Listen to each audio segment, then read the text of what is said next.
नमस्कार, स्वागत है आप सभी का। संसद टीवी और यूएन विमेन इंडिया के कोलैबोरेशन के साथ आप देख रहे हैं हमारी खास पेशकश शी लीड्स विकसित भारत की ओर।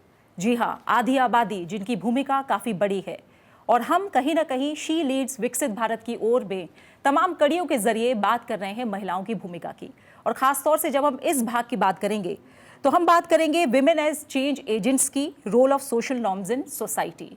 क्योंकि 21वीं सदी की जब हम बात करते हैं तो हम जानते हैं कि महिलाओं के जीवन में बहुत सारी सुखद संभावनाएं और बहुत एक तरह से हमने देखा जिन्हें हम क्रांतिकारी परिवर्तन भी कह सकते हैं। 21वीं सदी इस तरह की परिवर्तन लेकर आई है और नारी आज अपनी ताकत शक्ति को पहचान रही है, तमाम कर्तव्य जिम्मेदारियां बखूबी निभा रही है, लेकिन अपने अधिकारों के प्रति भी आज की नारी उतनी ही सजग है।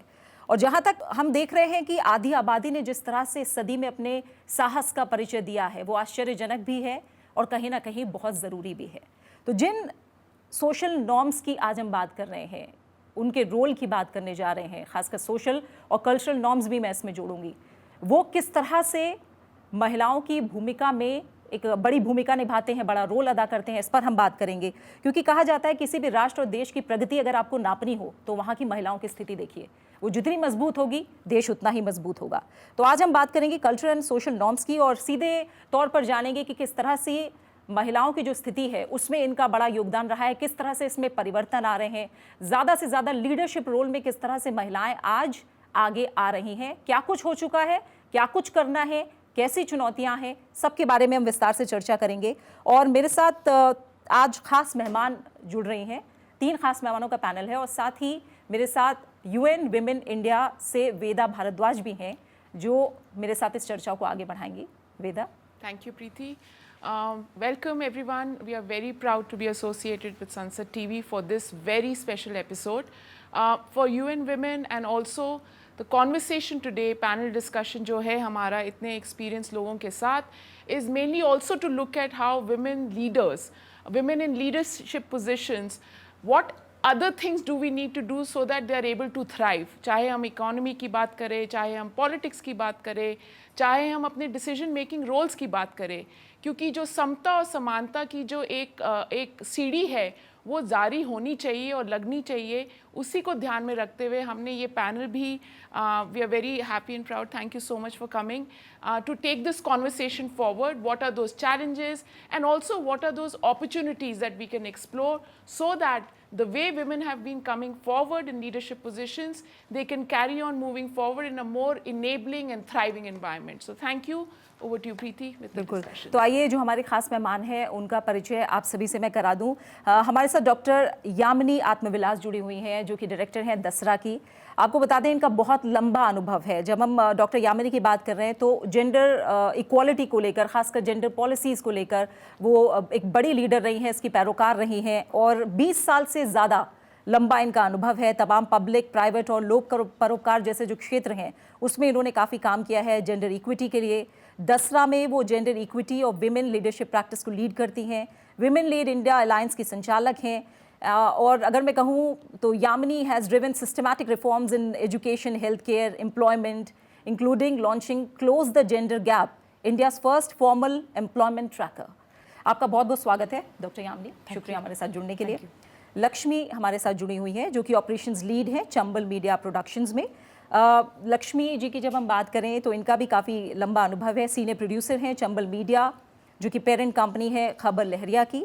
She leads the production of special features including shorts, documentaries, podcast and animations.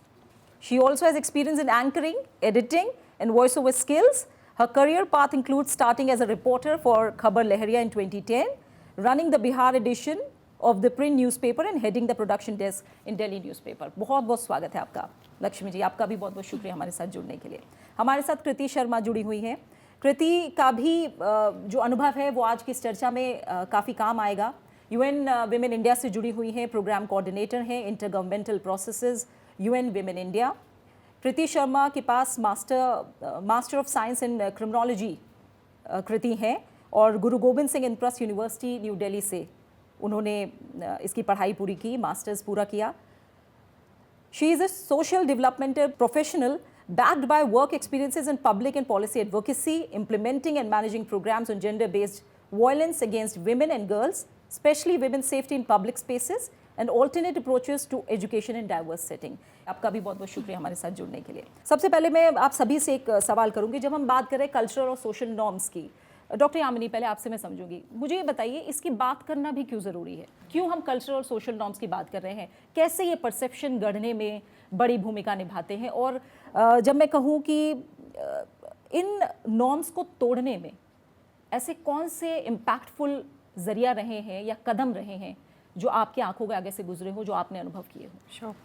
Thank you. So gender norms, Joe, this is something that we often talk about. Norms are not just at the level of practices or attitudes.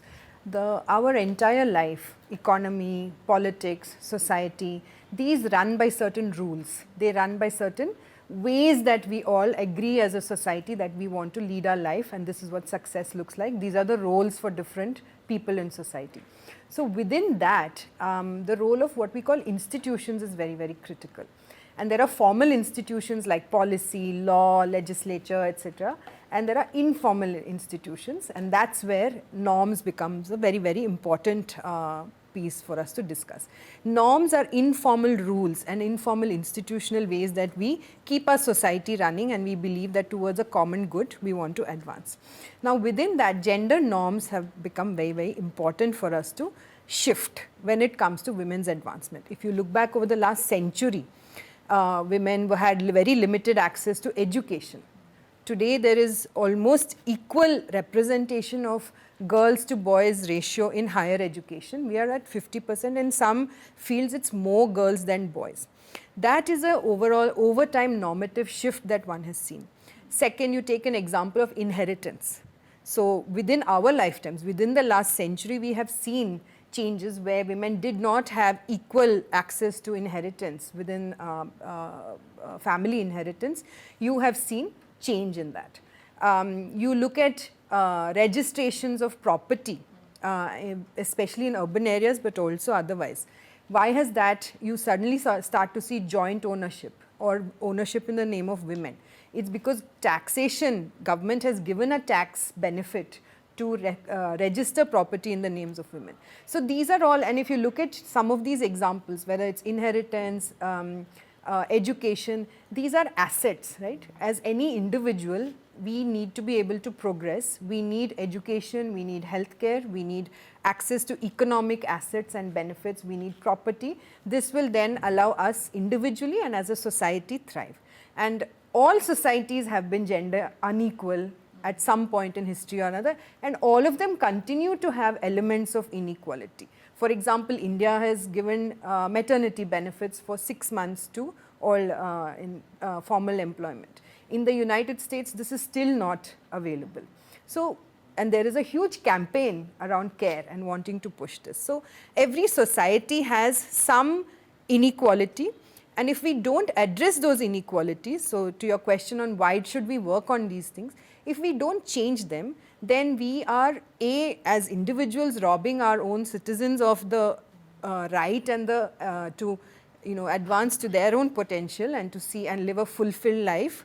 And as a society and an economy, we lose out, right? I think we all have heard the statistic that if women were to participate in the workforce more, that you would see increase in economic growth by many $1 trillion.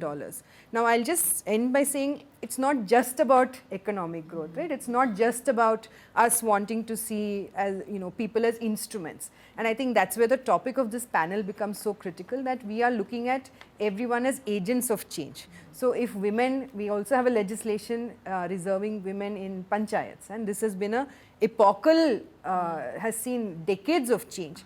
Every 5 years, 1 million women, 10 lakh women occupy seats of power, right, within India. This is unheard of in any country.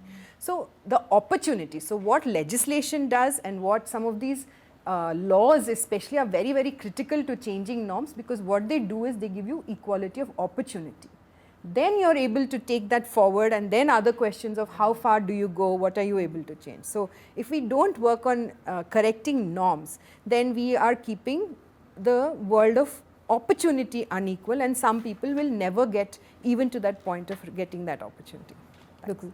Lakshmi ji, आप क्या कहेंगी? आपके नज़रिए में ऐसे कौन से, मैं कहूँगी, पावरफुल वेज रहे हैं जिनके ज़रिए आपको लग रहा है कि महिलाएं जो हैं वो इन नॉर्म्स को ब्रेक कर रही हैं, और ख़ासकर जब हम लीडरशिप के रोल की बात करते हैं उसको कहीं ना कहीं रिडिफाइन करती नज़र आ रही हैं?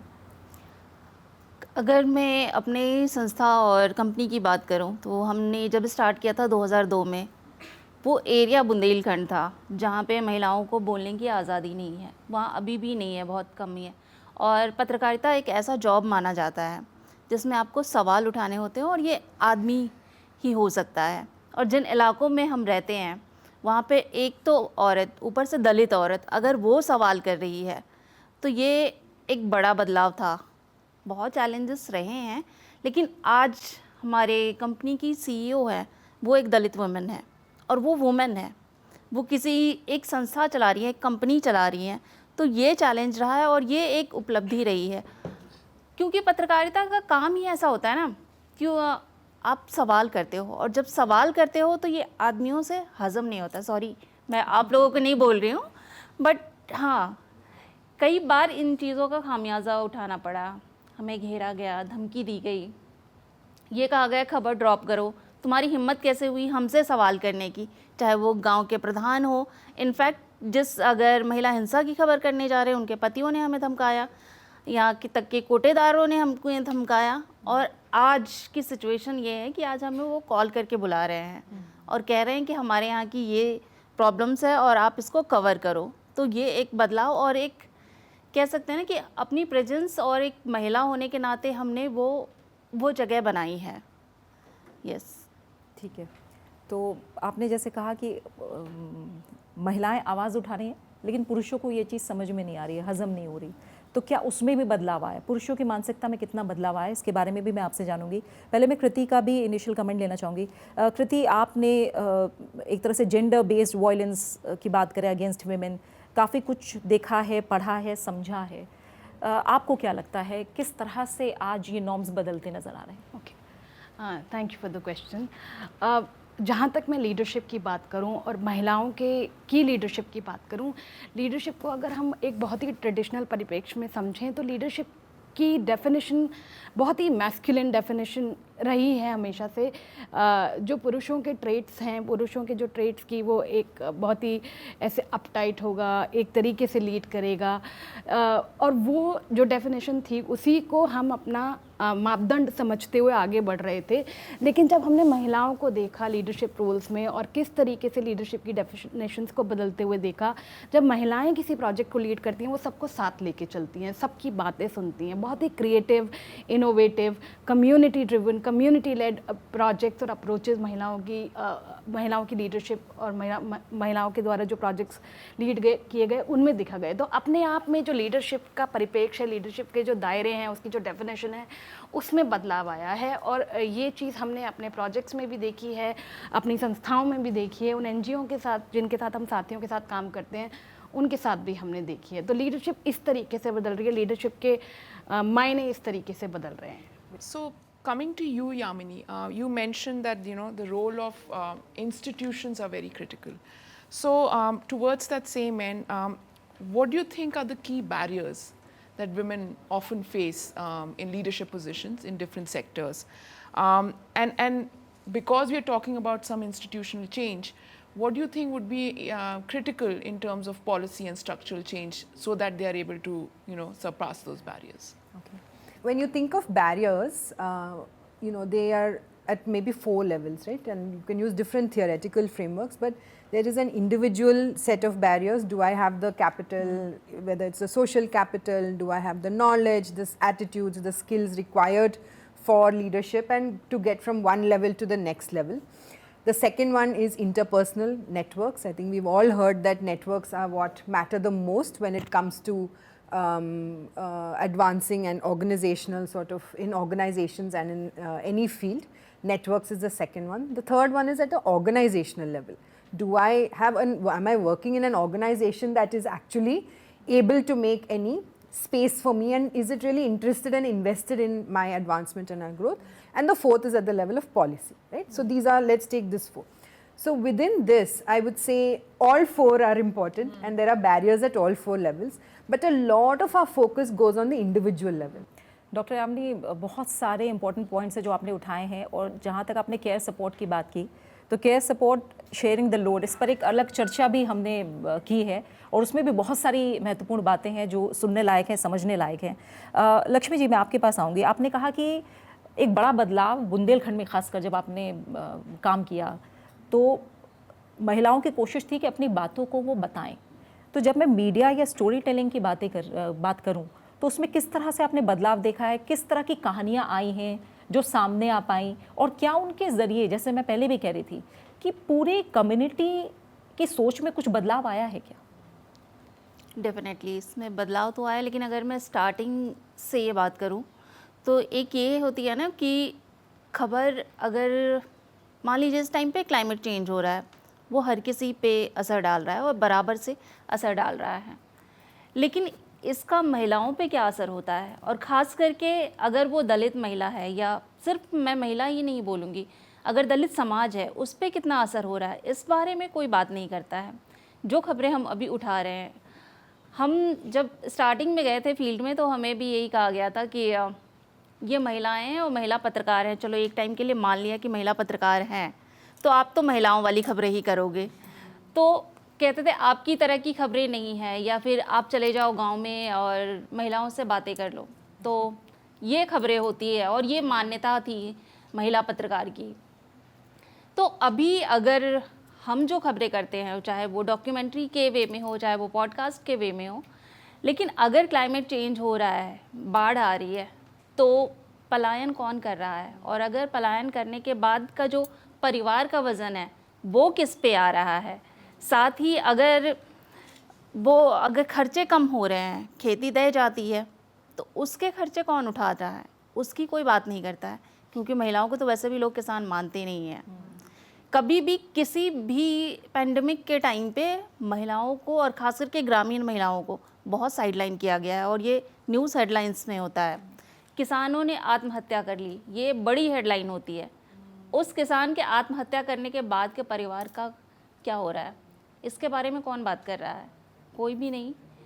अगर मान लीजिए गांव में कोई हैंडपम्प ख़राब है, वो एक तो सबसे पहले एक हैंडपम्प ख़राब की कोई खबर बनती नहीं है, क्योंकि एक हैंडपम्प ख़राब है उससे क्या ही होगा, मुश्किल से 20 लोग उससे इफ़ेक्टिव होंगे। बाकी के खबरें ये होती है कि इस गांव में 40 हैंडपम्प है, वैसे 40 होती नहीं है, एग्जाम्पल के तौर पे, लेकिन ये चीज़ें निकल के आती हैं कि एक गांव में हैंडपम्प ख़राब है और इसकी क्या ही खबर बनेगी।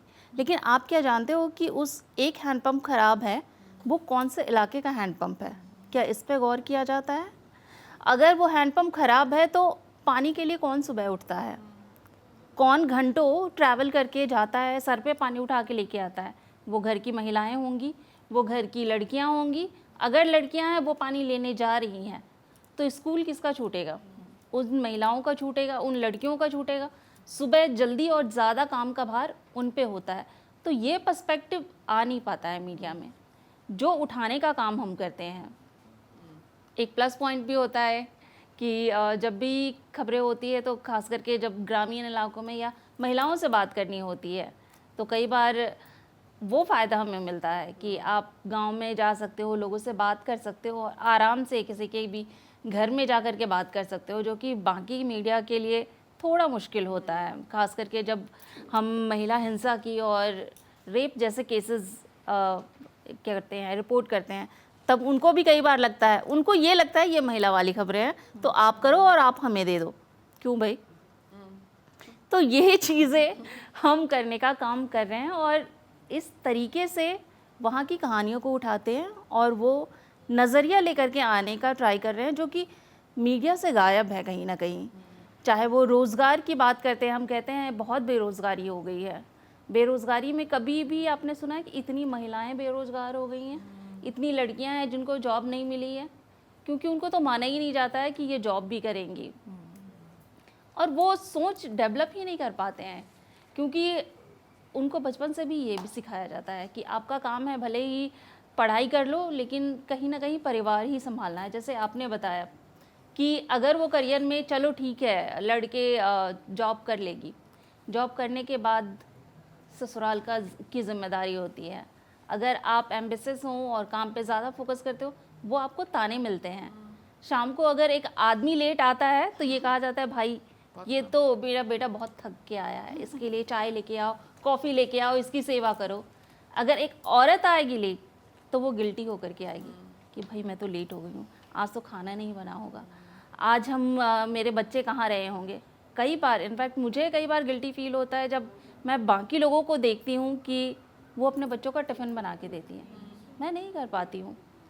और फिर मैं सोचती हूँ मैं क्यों गिल्टी हो रही हूँ इस चीज़ के लिए, ये मेरा अकेले का तो नहीं है। कभी मेरे पति ने तो ये जिम्मेदारी नहीं उठाई, इनफैक्ट बाकी के लोगों में भी। अभी मेरे ऑफिस में एक मेरी कॉलीग है जिनका अभी 6 महीने का बच्चा है। 6 महीने की छुट्टी के बाद वो वापस आई है और मैं उसका स्ट्रगल देख रही हूँ। मैं बहुत सोचती हूँ उसके बारे में, क्योंकि उसका पति रात की ड्यूटी करता है और दिन में वो पूरा दिन घर में सोता है, क्योंकि वो उसे रात में जगना है तो पूरे दिन वो आराम करेगा। वो लड़की अपना बच्चा लेकर के ऑफिस आती है, भले ही हम सारे लोग उस बच्चे की देखभाल करते हैं, बाकी चीज़ें, बट वो एक जिम्मेदारी है कि वो औरत उठाएगी। कभी किसी आदमी को देखा है कि वो बच्चा लेके गया है ऑफिस अपने, या वापस आकर के सबसे पहले देखा हो कि बच्चा स्कूल से आया या नहीं, उसने खाना खाया है या नहीं। तो ये जिम्मेदारियां होती हैं और ये मीडिया में से भी गायब है। अगर आप कहानियाँ बताते हैं, मीडिया का काम सिर्फ ये नहीं होता है कि सनसनीखेज खबरें आप बताओ, मीडिया की जिम्मेदारी भी होती है जो सामाजिक कुरीतियाँ हम बोल सकते हैं या जो मुद्दे हैं उसको गहराई से दिखाना। आई थिंक वो काम एक रूरल मीडिया चैनल और एक नारीवादी मीडिया चैनल होने के नाते वो भूमिका हम निभा रहे हैं, और इस तरीके का बदलाव हुआ है। और तब महिलाएं हैं जो बाहर निकल के आ रही हैं, इनफैक्ट कुछ महिलाएं हैं जो पत्रकारिता का कोर्स कर रही हैं अब हमारे साथ में मिल करके। तो वो बदलाव मैंने देखा है और इन 10 सालों में देखा है। मैंने खुद भी कभी सोचा नहीं था कि मैं पत्रकार बनूंगी, कभी दिमाग में भी नहीं था। 8वीं करी थी मैंने और फिर शादी हो गई, मज़े थे, क्यों ही करना है, अब तो पढ़ना भी नहीं है।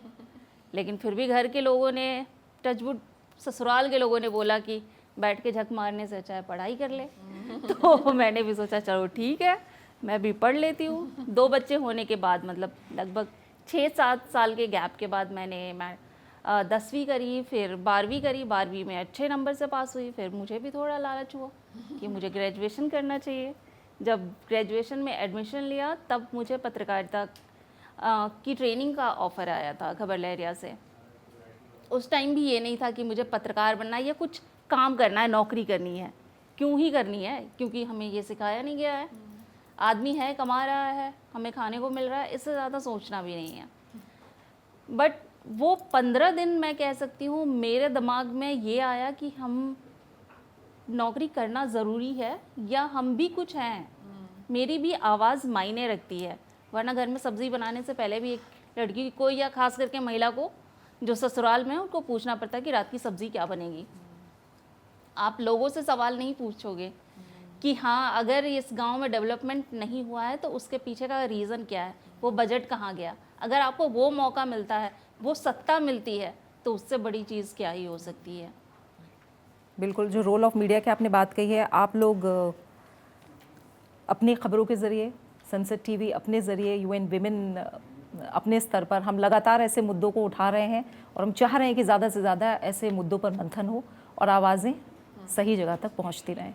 विदा, कृति, आप, क्योंकि आपने अभी लक्ष्मी को सुना कि one of the non traditional roles in which women are taking leadership position, एक तो of course journalist more and more, and also in leadership position. So according to you, how can leadership programs, how can they be designed in a way so that we are getting more women in these leadership positions? So thank you Veda for the question. और मैं UN women के काम के संदर्भ में इस सवाल का जवाब देना चाहूँगी। ऐसे बहुत से प्रोग्राम्स हैं जो हम यूएन विमेन में अभी इम्प्लीमेंट कर रहे हैं, जो देखते हैं कि कैसे महिलाओं को नॉन ट्रेडिशनल प्रोग्राम्स के साथ जोड़ा जाए। उनमें से एक जो हमारा बहुत बड़ा फ्लैगशिप प्रोग्राम इनिशिएटिव है वो है सेकंड चांस एजुकेशन प्रोग्राम, जिसमें हम 2 स्तर पे महिलाओं को और लड़कियों को जोड़ने की कोशिश कर रहे हैं। पहला, वो जिन महिलाओं की या लड़कियों की पढ़ाई, फॉर्मल एजुकेशन छूट गई है, उन्हें कैसे ओपन स्कूल के माध्यम से, NIOS के माध्यम से दोबारा पढ़ाई में के क्षेत्र में वापस लाया जाए, और दूसरी वो महिलाएं जो काम करना चाहती हैं, अपने आप फाइनेंशियल इंडिपेंडेंस चाहती हैं, पर वो अवसर उन्हें कभी नहीं मिला है, तो एंटरप्रेन्योरशिप के क्या ऑप्शंस हैं, किस तरीके से महिलाएं अपने बिजनेसेस शुरू कर सकती हैं, वो एक और ऑब्जेक्टिव है इस प्रोग्राम का। साथ ही साथ हमारे और भी कई प्रोग्राम्स देख रहे हैं जिसमें हम नॉन ट्रेडिशनल रोल्स में कोई भी रोल जो हमारे ट्रेडिशन से थोड़ा सा अलग है, जो हमारी पेट्रियार्कल सत्ता इन सब चीज़ों को चैलेंज करता है, वो नॉन ट्रेडिशनल लाइवलीहुड है। आज महिलाएं ड्राइवर भी हैं, कंडक्टर्स भी हैं, ऊबर भी चला रही हैं। अगर आपने देखेंगे, अभी अभी चंद्रयान 3 मिशन हुआ है जिसके project engineer was a man, but जो एक टीम थी उसमें 100 से ज़्यादा महिलाएं साइंटिस्ट थीं। तो महिलाएं आजकल हर फील्ड में हैं। ऐसे प्रोग्राम्स को डिज़ाइन करने के लिए ज़रूरी है कि हम समझें कि हम किस कम्युनिटी के लिए प्रोग्राम डिज़ाइन कर रहे हैं, उनकी क्या नीड्स हैं, वहाँ पे क्या कमियां हैं, और क्या वो मापदंड होंगे जिनको हमें एड्रेस करना पड़ेगा उस प्रोग्राम को डिज़ाइन करने के लिए। महिलाओं के साथ बैठकर को क्रिएट किया जाएगा वो प्रोग्राम जो भी महिलाओं के लिए डिज़ाइन किया जाएगा, specially in a which is a non traditional program so to say, और उनकी एस्पिरेशंस को मद्देनज़र रखते हुए, उनकी अवेलेबिलिटी को मद्देनज़र रखते हुए, अगर एक महिला है जिसका 6 महीने का बच्चा है तो मुझे उसकी अवेलेबिलिटी भी देखनी पड़ेगी। ऐसे बहुत से प्रोग्राम्स हमने अपने प्रोग्राम्स में अपने इम्प्लीमेंटिंग पार्टनर्स के थ्रू किए हैं जिसमें महिलाएं उन घरों से निकल के आई हैं जहाँ पे उन्होंने हिंसा को सहा है, और उसके बाद निकल के पीयर एजुकेटर उन्होंने समझा है क्या कानून है, क्या कानूनी प्रावधान है, और आज वो उसी कम्युनिटी में एज अ पीयर एजुकेटर भी काम कर रही हैं। तो इस तरीके से प्रोग्राम्स को डिज़ाइन किया जाता है क्योंकि उनकी लिव्ड रियलिटीज़ हैं, सॉल्यूशंस बेस्ट वहीं से निकल के आ सकते हैं, और वो समावेशीकरण, वो इंक्लूजन, वो इंटरसेक्शनैलिटी, और साथ ही साथ मैं ये कहूँगी कि महिलाएं होमोजेनियस ग्रुप नहीं हैं, उनकी मल्टीपल आइडेंटिटीज़ हैं। मैं महिला होने के साथ साथ मैं किस शहर से आ रही हूँ, मैं क्या भाषा बोल रही हूँ, मेरे पास कितनी वेल्थ है, ये सब भी वो इंडिकेटर्स हैं, सोशल इंडिकेटर्स हैं जो मुझे डिफ़ाइन करते हैं। एक दलित महिला की क्या सोशल कैपिटल है, वो कौन से शहर से आ रही है, इन सब चीज़ों को देखते हुए वो प्रोग्राम्स डिज़ाइन होंगे। बिल्कुल। और डॉक्टर यामिनी, जो डेटा और एविडेंस हैं उन्हें हम कैसे इस्तेमाल करें जब हम ऐसी महिलाओं को सपोर्ट करने के लिए जो कहीं ना कहीं अपनी कम्युनिटी में चेंज को लीड कर रही हैं, तो डेटा और एविडेंस को हम कैसे अच्छी तरह से इस्तेमाल कर सकते हैं इन बदलाव के लिए? Today data and evidence is almost, we cannot miss it because हर चीज़ में डेटा निकल के आ रहा है। आप we are not just dependent on survey data. आप you use your phone, you record your usage of your UPI, everything is creating data. So that's one that we are in a very different and new ecosystem when it comes to data. Now when it comes to supporting women's leadership, right, there are 2-3 areas, right? Like one, show the gaps. If we don't even have data between what is the difference, not, and abhi very binary way we are saying between men and women, do we know how many men lead, how many women lead? But let us go down to now, many states, Rajasthan, Karnataka have transgender boards. There is also this, tribal and scheduled caste sub-plans. So data is necessary for all of this, right? Because if we don't have specific understandings on who is where, what are people benefiting from, take it whether it's education and health, or it is leadership or positions of power, or it is employment, if we don't know who is taking up, we don't know who is getting actually the benefit, and we don't know who is getting left out. So this is just a basic, what we call like disaggregated data system that we need to have, so that anyone, not just decision makers, but anyone, some of the women that Lakshmi ji was talking about, they all need to have that understanding. Otherwise we don't see the problem at all, right?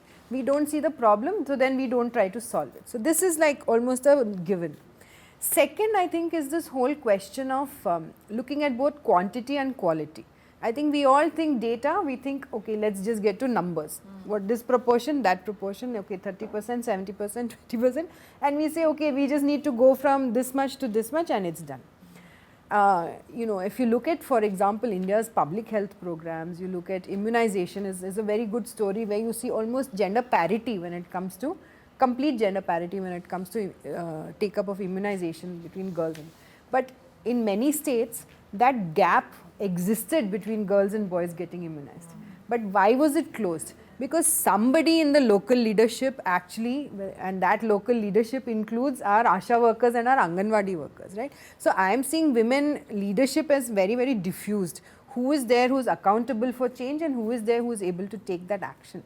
So if we don't measure that gap, we are not then going to push for that change that we need. So this is the second one, that we should not only be looking at quantity of difference, we should be looking at quality of difference. And this is now, we've given grassroots examples, but anywhere from workplaces to boardrooms, this matters. India has had a legislation that mandating at least one woman on every board, right? Now there, we are seeing many companies in compliance with it, but do we know how much do they speak? How much are they effective in driving decisions when it comes to the organizations by speaking on those boards? So we need that information also. We don't need companies to just report, okay, we have so many women on our boards. We want minutes. We want to be able to say what is that, what we call share of voice.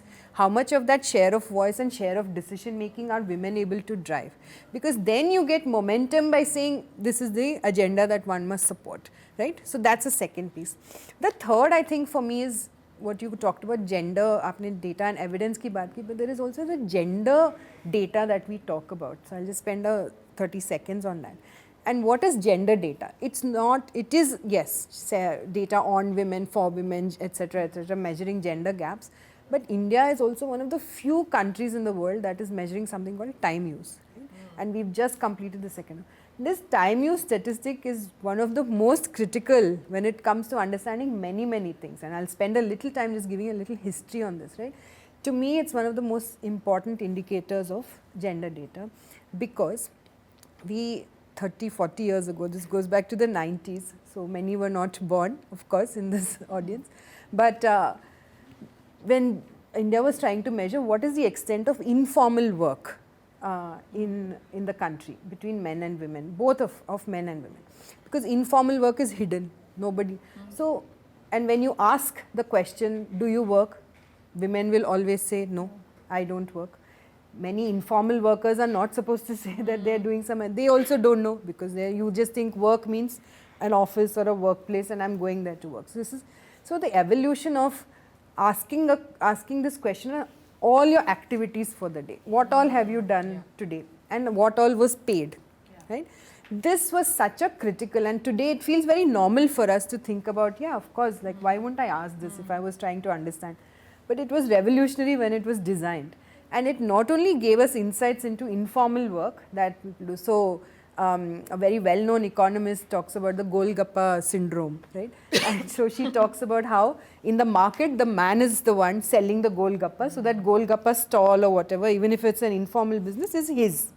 But who is making the Golgappas is the woman at home, while she's also doing the family cooking and maybe taking care of the ghar ka jo, that cow is there or whatever. She is taking care of many things, but she is contributing. But she is never seen as a business owner or a someone who's working. So this is one example.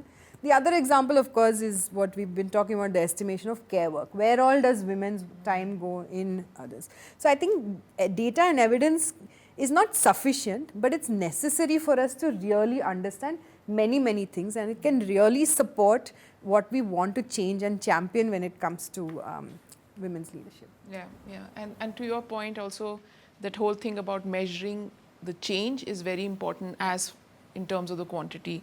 Yeah.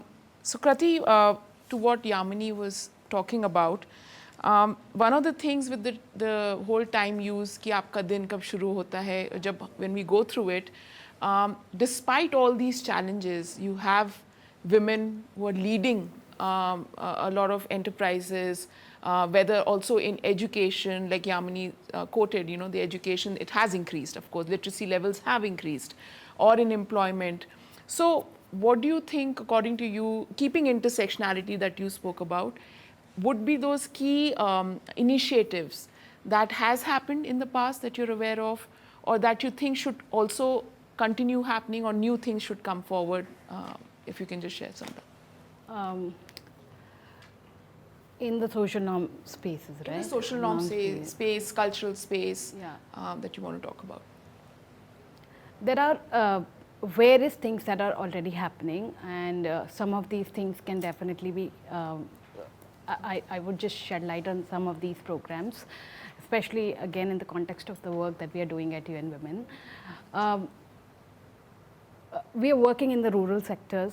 We are working in the supply chains. We also have a program where we work with the media, and we run a program called Unstereotype Alliance, where we are really trying to turn around the messaging and look at some of these gender stereotypes and see how messaging can be done differently with and you have seen a lot of these ads on TV, like brands like Tanishq and others who are coming up with a variety of these ads and challenging gender stereotypes.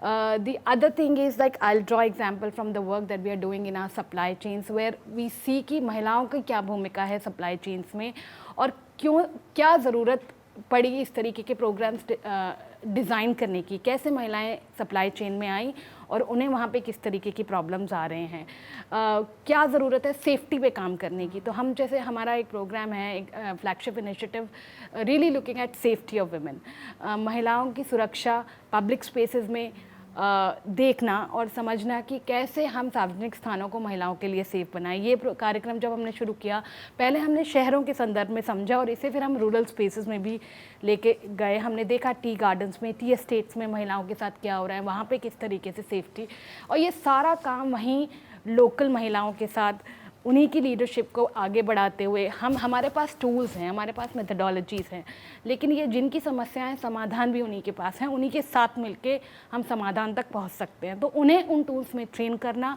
और उन्हें साथ लेके चलना और वहीं से समाधान की तरफ बढ़ना, अगवाई करना, एडवोकेसी करना, अपने स्टेक होल्डर्स को पहचानना, उनके साथ लॉबिंग करना और लगातार जो हमने एक सेट ऑफ रिकमेंडेशंस तैयार किया है कि ये 5 चीज़ें होनी चाहिए जिससे कि हमारा शहर या हमारा टी गार्डन या हमारी सप्लाई चेन सुरक्षित बने, उन सब की एडवोकेसी करना.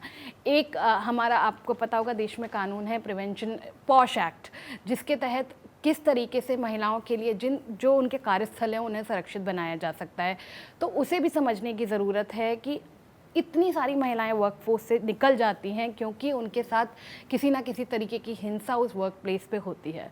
दूसरा, स्पेसेस भी किस तरीके से एक जो कंटिन्यूम है स्पेसेस का, आपके लिए जो स्पेस कार्यस्थल हो सकती है वो किसी का घर हो सकता है, या जो किसी का कार्यस्थल हो सकता है वो आपके लिए सड़क हो सकती है. एक महिला जो सड़क पे से वेजिटेबल वेंडर है, या फिर जो एक ट्रैफिक पुलिस ऑफिसर हैं जो सड़क पे खड़ी हैं, वो उनके लिए उनकी वर्क स्पेस है. तो वहाँ पे किस तरीके से ये स्पेसेस आपस में इंटरसेक्ट करती हैं वो भी समझने की शायद ज़रूरत है. बिल्कुल. और इससे आगे जब डॉक्टर यामिनी हम पॉलिसीज़ को लेकर बात करते हैं, क्योंकि जाहिर तौर पर पॉलिसी एक बहुत बड़ा संवाहक है जब हम सच में कोई बदलाव लाना चाहते हैं. बहुत सारी पॉलिसीज़ एक्ट के ज़रिए हमने देखा है, वो कंपलसरी एजुकेशन को लेकर हो, क्रिमिनल लॉ की बात करें, सेक्सुअल हैरेसमेंट को लेकर बात करें, डाउरी की बात करें, बहुत सारे कानून हमारे पास हैं. लेकिन आपको क्या लग रहा है कैसे इनको आगे इंटीग्रेट किया जाए ताकि जो मेन स्ट्रीम डेवलपमेंट है उसमें और ज़्यादा इसका प्रभाव देखने को मिले? Thank you. बहुत complex question है, but let me try. I think India में you're right, there are lots of legislations as well as policies and schemes. We talk about that entire spectrum. A lot exists. And you're right, they're all very fragmented. They're all very, very different. You have different ministries accountable for different results and therefore implementing different policies. So I think over the last few years, we've seen a lot of, this word has come up, convergence, right? And so how do we converge? And what does it mean? It means maybe in the decade before we called it integrated development, now we are calling it convergence. But the goal is this: how do you bring it all together, and the first question is who benefits from this? Both policy makers will benefit as well as women, the beneficiaries will benefit, right? So I think there are 3 or 4 ways that one could, that you're seeing good examples of this happening already. One is this Mission Shakti, which is integrating a lot of programs, and it's really a convergence mechanism within the government system that's bringing together all the women's programs and saying, let me monitor it from here, because the implementation will still remain with the line departments. But there is a way in which one can bring them together in terms of the monitoring and the actual operational pieces. The second is, I think, what UN Women, the Government of India is championing in a very big way, and I think is one of the global leaders in this, is gender budgeting, right? So there is a way in which gender budgeting is one way that one is seeing an integrated view of all the different programs, schemes, law implementation of laws that exist for women and girls, and what does it all amount to. And you know, this year it is, latest budget has said nearly 8 to 9% of the budget is you know, the gender budget, size of the gender budget has gone up by 2 percentage points over the previous one. So you're seeing some of these changes happening. One of the biggest challenges for us is also looking at how do we do this for the forward looking sectors. We have been looking back a lot, and we're looking at the welfare sort of areas a lot more than we are looking at forward looking sectors of climate, energy. How do you get gender integration and gender? And here's where I think governments can pull together guidelines based on everything we know, whether it's employment, care, safety, all of these things. And we saw that big push last year where the Ministry of, multiple ministries led by the Ministry of Women and Child had sort of pulled together a set of guidelines. And I think without that one cannot, and that kind of gives you an integrated view of all the different gender measures that are needed. Finally, I'll come to what you had asked me in the previous question. I think gender statistics matter. If we have a common dashboard that is actually looking at what matters and how do we, you know, across all these programs, is there one report one can pull together, a 10 indicators that one can pull together and say this is the status and this is how things are progressing, then you have a much more integrated view. Ambedkar university के तमाम छात्र हैं, छात्र और छात्राएं दोनों हमारे साथ मौजूद हैं। उनके भी कुछ सवाल हैं आप लोगों से, पहले उन सवालों को शामिल कर लेते हैं। First of all, hello everyone. I'm an outstation student and I'm here studying my higher education.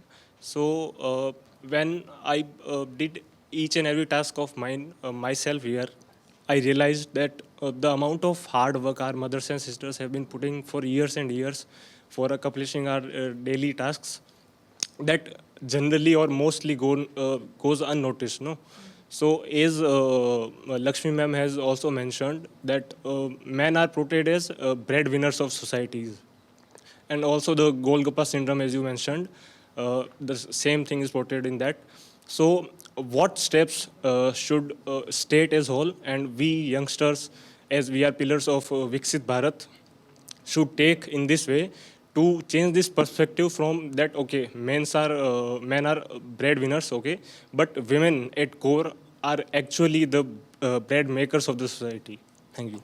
Thank you for that question and the reflection also on just your own understanding of how, you know, women's work, domestic work is as hard. So I'll say first thing is both genders, all genders are both bread makers and breadwinners. This is the one message that I think the youth of India should drive, and sensitized men should talk about more and more, that there is no one person mandated with one gender, mandated with only breadwinning, and all of it is now, everybody is doing it. If you look at labor force participation, you look at your mothers, you look at your fathers, you're also seeing men doing more work within the home, right? The Time Use survey says that men don't do as much work in the home, but some work is happening. So let us make that a positive thing. Let us applaud and appreciate that when it happens, number one. Number two, I think there are interesting policies that are also, you know, for example, South Korea has parental leave policy for both men and women within the workplace.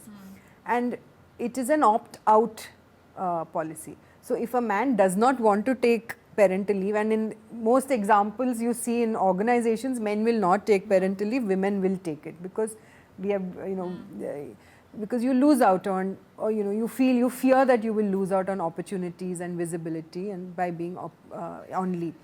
So in South Korea they have said if you don't want to take leave, you have to justify why you don't want to take leave, right? So this I felt was a very, very positive thing, and it has seen both, and it has also resulted in women staying longer in those workplaces.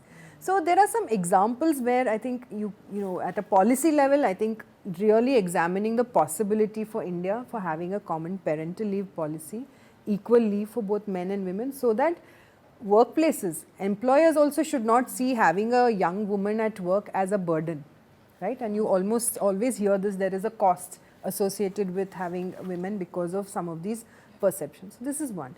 I'll say both. So those two things. One is campaigns and being champions of change, each of us appreciating both, especially when men do some of these chores, but also as a society changing how we value these things. Because as a society, we still don't value care work and household work in the same way that we value paid work. So we have to shift that. We have to see all of this as very, very complementary to one another, and I think sort of see how both women and men are doing both roles, and therefore those are examples that one should have to highlight within campaigns. Hello ma'am, my name is Astha and my question is to Lakshmi ma'am. How can we empower and motivate women, particularly homemakers, in patriarchal society to recognize their values? Lakshmi का सवाल अगर आप चाहते हैं कि महिलाओं को और कैसे एम्पावर किया जाए, स्पेशली जो घर में हैं, और अगर आप अपने ग्रामीण क्षेत्र से, क्योंकि आप इतनी जुड़ी हुई हैं महिलाओं से, और क्या कर सकते हैं ताकि हम उनको एम्पावर कर सकें और वो अपना वैल्यू समझ सकें कि भाई आप जो भी काम कर रहे हैं, कि अगर काम नहीं किया है तो वो गिल्ट फीलिंग आ जाती है, कैसे उसको भी बैलेंस करें, क्योंकि महिलाओं को खुद भी उस सोच से बाहर आना है, वो गिल्ट फीलिंग नहीं होनी चाहिए, जो शेयरिंग है वो सबको समझनी चाहिए। तो कैसे एम्पावर किया जा सकता है, अपनी वैल्यू खुद समझें महिलाएं? ये तो आई थिंक खुद में ही सोचना होता है और खुद से ही लड़ना होता है, और ये हर रोज़ लड़ना होता है कि आप कैसे खुद को बदल पाओगे। और अगर हम ग्रामीण क्षेत्र में भी बात करें तो महिलाएं अलग अलग लेवल पे होती है, अलग अलग सोच की होती हैं, कई बार उनको दबाया जाता है। तो आज हम यहाँ तक पहुँचे हैं उसके लिए हमें लड़ना हुआ है, और वो जगह हमें अंग्रेज़ों से आज़ादी भी लड़ के ही मिली थी, तो हमें अभी अपनी खुद की सोच से भी लड़ना होगा, तो तभी हम अपनी एक जगह बना पाएंगे। अभी मैंने अपनी बेटी का एडमिशन कराया है ग्रेजुएशन में। जब मैं उसके लिए कॉलेज ढूंढ रही थी और एक अच्छे खासे कॉलेज में गई थी, उसने मुझसे पूछा कौन सा कोर्स करवाना है। मैंने बोला फार्मेसी करनी है उसे। इतने सोच नहीं सकते हो कि दिल्ली के पास का नोएडा का कॉलेज है। उसने मुझसे कहा कि ये तो लड़कियों का कोर्स नहीं है क्योंकि इसमें फील्ड जॉब है। मैंने कहा मुझे फ़र्क नहीं पड़ता है। तो वहाँ पे भी मैंने लड़ाई लड़ी है। तो वो एक जगह कि उसको क्या बनना है, खुद को क्या उसको चाहिए, उसको खुद आगे आना होगा। क्योंकि अगर प्लेट में आपके खाना है, अभी बहुत सारी चीज़ें, बहुत पॉलिसी है, बहुत आप लोगों के लिए आज़ादी है, गवर्नमेंट आपको ये दे रही है, पढ़ने के लिए दे रही है, पैसे दे रही है, स्कॉलरशिप दे रही है, लेकिन वो वहाँ तक पहुँचना तो आपको खुद ही पड़ेगा ना। वो प्लेट अगर आपके आगे है तो उससे स्पून उठा के खुद ही खाना होगा, तो वो हिम्मत खुद दिखानी होगी। हाँ, My name is Lakshita. As Kirti ma'am mentioned, even today women are rocking in every field, but support from home is still a challenge for many. So my question to you, Yamini ma'am, how can we encourage families and communities to embrace women stepping outside the traditional expectations and social norms? $1 million question. I think it's a really good question. I think there are many ways in which one is seeing this, right? Like number one, in the design of many programs, now we are seeing, as Lakshmi ji was saying, we also have to address families and boys and men, right? So I think in the design, we are much more conscious now that to empower women or to advance girls into, agency, and whether it's education or employment, just empowering the girl is not enough, because there is so much backlash and that backlash is coming. Why? Because it's not that they don't love the child, right? It's because there is so much anxiety ki what will happen to her. The whole anxiety over safety, the anxiety over the unknown, the anxiety over loss of control, the anxiety over, okay, if she gets an income or she gets a mobile phone or she हाथ से निकल जाएगी, right? This anxiety, this is coming from a place of deep anxiety. So we have to, that realization and that recognition has, I think, seeped into the sector quite a lot. And so you are seeing more, whether it's government programs or other non-NGO programs, a lot more engagement of families and of households and men, and because these are what we call gatekeepers, right? There are many, and there are community gatekeepers, household gatekeepers who have the power over these decisions. So the engagement with them has to be very deep. Ye nahi ki you did a jalsa, you did a mela, you just have something and you kick off the program. This is normally how programs are run, right? You have a big kick off and you call everybody. No, you have to sit with each of these stakeholders because you really want that to be genuine. And so therefore I think this is one example. Other than this, role models, right? Highlighting community, because families and communities change when they see success within their own communities. You cannot hold up an urban elite woman and say here a rural community must change. It won't happen. When they see change within their own, then so highlighting local role models and local journeys becomes a very, very critical thing. So I think these are two ways I can share. Hello everyone, मेरा नाम नितेश है और मेरा जो question है वो Lakshmi ma'am से है। नमस्कार मैम। मैम, आपके कार्य और आपके नाम को सुन के हमें एक बहुत ही अच्छा नाम याद आता है, लक्ष्मीबाई, हमारी एक वीर वीरांगना है। तो उन्होंने भी अपने समय में मेल डोमिनेंस को बहुत चैलेंज करा था और आप भी मीडिया में और अपनी फीमेल डोमिनेंस बढ़ा रही हैं। तो मेरा ये जानना है कि आपकी क्या एडवाइस होगी जो महिलाएं एक मेल डोमिनेंट फील्ड में काम कर रही हैं, तो आपको उनको क्या सलाह देना चाहेंगी? मुझे लगता है कि अभी मैंने जवाब दिया था कि आपको अपनी पहचान के लिए लड़ना होता है, अपनी वो जगह बनाने के लिए लड़ना होता है। और ख़ास करके जो मीडिया का क्षेत्र है वहाँ पे बहुत मारामारी होती है कि कौन सबसे पहले न्यूज़ ब्रेक करेगा, कौन सबसे पहले वहाँ पहुँचेगा। महिला होने के नाते हमारे पास एक माइनस वो होता है कि हम जल्दी पहुँच नहीं पाते हैं, हमारे पास गाड़ी नहीं होती है, या उतनी सुविधा जितनी आदमी पत्रकारों को मिलती है उतनी औरतों को नहीं मिल पाती है। तो अपनी जगह बनाना और वो संघर्ष करना, आज मैं इस पोजीशन पे हूँ, मैं ऑपरेशन लीड करती हूँ, लेकिन मैं आज भी लड़ती हूँ। मैं अपनी फैमिली से भी लड़ती हूँ, अपने बच्चों से भी लड़ती हूँ और अपने समाज से भी लड़ती हूँ। तो जिस दिन आप रुक गए, आपकी ग्रोथ रुक जाएगी। आप सभी को मेरा नमस्कार। मेरा नाम भूमि है और मेरा क्वेश्चन लक्ष्मी मैम आपके लिए है। जैसे कि अभी आपने एक बात बताई कि आपने शादी के बाद 2 बच्चों के बाद पढ़ाई दोबारा कंटिन्यू करी। अब जैसे कि जिस सोसाइटी में हम रहते हैं वहाँ पे लोगों को क्या नज़रिया था उस बात पे? जैसे कि लोग उम्मीद करते हैं, एक वैसे तो उस टाइम पे ऐसा भी था कि लड़कियों को पढ़ने देने की बहुत बड़ी बात थी, बट आपने ये स्टेप शादी के बाद उठाया, तो उस पर लोगों का क्या नज़रिया था और आपने सबको कोप अप कैसे करा? मुझे लगता है कि इस मामले में मैं थोड़ी लकी थी क्योंकि मेरी फैमिली ने मेरा बहुत सपोर्ट किया। इनफैक्ट उन्होंने ही बोला कि तुम आगे पढ़ाई कंटिन्यू करो, और सामने या आसपास के लोग तो बोलते थे कि ये लोग पागल हो गए हैं, बहू को पढ़ा के क्या ही होगा। लेकिन एक अच्छी चीज़ ये थी कि उस टाइम पे ना एक जॉब थी जो शिक्षा मित्र की बहाली थी, जिसमें महिलाओं को काफ़ी प्रेफरेंस मिल रहा था। बहुत सारी जॉब्स थी जो महिलाओं को दी जा रही थी। तो मैं ये भी बोल सकती हूँ कि ये एक लालच भी था कि अगर मेरे घर की बहू भी पढ़ लेगी, क्योंकि इसकी पढ़ाई अच्छी खासी रही है पहले, तो वो पढ़ लेगी तो वो अर्न करेगी, जिससे कि फैमिली को और सपोर्ट मिल पाएगा। तो इसलिए मेरे से ज़्यादा मेरे घर वालों ने लड़ाई की है। मेरी लड़ाई पत्रकार बनने के बाद स्टार्ट हुई, चाहे वो समाज से हो चाहे वो घर से हो, वो तब किया। पढ़ाई के टाइम में मुझे इतना ज़्यादा स्ट्रगल नहीं हुआ। एक लास्ट कमेंट कृति, आप जाते जाते क्या कमेंट कहेंगी? वे फॉरवर्ड जब हम देख रहे हैं, क्या बोलेंगे आप? वे फॉरवर्ड सोशल नॉर्म्स की अगर हम बात करेंगे तो मेरा फोकस परिवार के स्तर पे रहेगा। आज भी ज़रूरत है हम अपने परिवारों में अपने बेटों की परवरिश ऐसे करें कि वो भागीदार बने, वो साथ मिलकर चलें और हर काम को आधे आधे नज़रिए से समझें।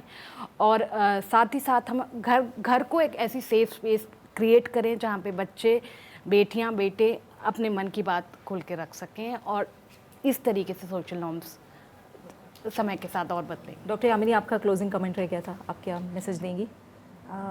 I think my closing comment is going to be policies around shared responsibility when it comes to everything, including care, but beyond care also for change.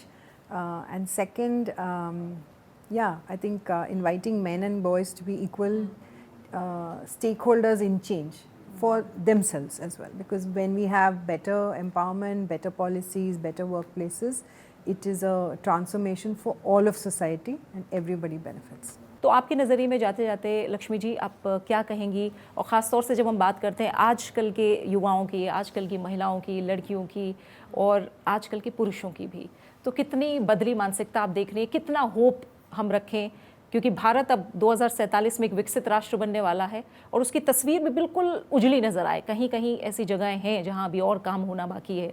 तो क्या चैलेंजेस आप देख रही हो, किस तरह की होप नज़र आ रही है?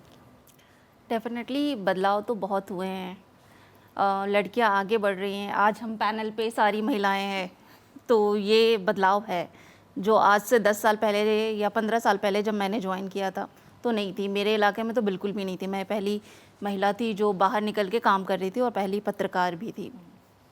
तो बदलाव तो हो रहे हैं। और मेरे खुद की कंपनी में अभी एक लड़की हाल ही में अभी 1 सप्ताह पहले ज्वाइन किया है, वो छत्तीसगढ़ से है और उसने हमारा ये फेलोशिप किया।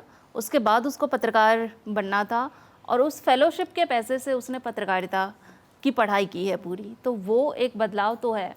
दूसरी चीज़ मुझे ये लगता है, ख़ास करके जब भी हम बात करते हैं ना, तो हमेशा लड़कियों को पढ़ना चाहिए। लड़कियों की सेफ्टी की बात होती है, महिलाओं के लिए हम सेफ़ स्पेस बनाएंगे। हम कभी आदमियों की बात नहीं करते हैं। क्या हमें उनको सिखाने की ज़रूरत नहीं है? क्योंकि हमें डर किससे लगता है, या हम सेफ़ अगर नहीं फील करते हैं रात के 12 बजे तो वो क्यों? क्या हम इस पे नहीं हमें काम करना चाहिए? तो एक बदलता समाज हम देख सकते हैं अगर हम अपने बेटों को सिखाएं। हम लड़कियों को सिखाते हैं कि तुम खाना बनाओ क्योंकि ससुराल जा कर के तुम्हें ये करना ही पड़ेगा, चाहे तुम कितनी भी बड़ी ऑफिसर हो या किसी भी पोस्ट पे हो। हम कभी बेटों को सिखाते हैं? तो मुझे लगता है ये करने की ज़रूरत है कि बराबरी की जब बात करते हो ना, तो दोनों को बराबर काम भी बंटवारा होना चाहिए। यानी हम आखिर में ये कह सकते हैं कि लैंगिक समानता की दिशा में हमने बहुत कदम हासिल कर लिए हैं, लेकिन एक मीलों का सफ़र अभी बाकी है जिसे हमें तय करना है। बहुत बहुत शुक्रिया मैं आप तीनों मेहमानों को कहना चाहूँगी। वेदा भी हमारे साथ जुड़ी। Thank you to all the students who are here from Ambedkar University, to all our guests, to the panelists who are here for a very engaging conversation and a lot of thought-provoking ideas. And over to you, Preeti. Thank you so much. जाहिर तौर पर जब हम लैंगिक समानता की बात कर रहे हैं तो इस दिशा में हम एक सकारात्मक बदलाव देख रहे हैं। लंबा सफ़र हमने तय कर लिया है, लेकिन मीलों का सफ़र अभी भी बाकी है जो हमें तय करना है। तमाम ऐसी चुनौतियां हैं जिनसे पार पाना है। तो आइए हम सब इंडिविजुअल अपने अपने स्तर पर, एक फैमिली के स्तर पर, कम्युनिटी के स्तर पर, समाज के स्तर पर, पूरे देश के स्तर पर और धीरे धीरे कहीं ना कहीं इस संसार पर इसका असर दिखाई देगा और एक बेहतर समाज का निर्माण हम सभी कर पाएंगे। तो आइए, जब हम अमृतकाल की बात कर रहे हैं, 2047 में विकसित भारत के विजन का सपना देख रहे हैं, तो ये अमृतकाल हम महिलाओं के सही मायनों में सशक्तिकरण के लिए समर्पित करें। नमस्कार।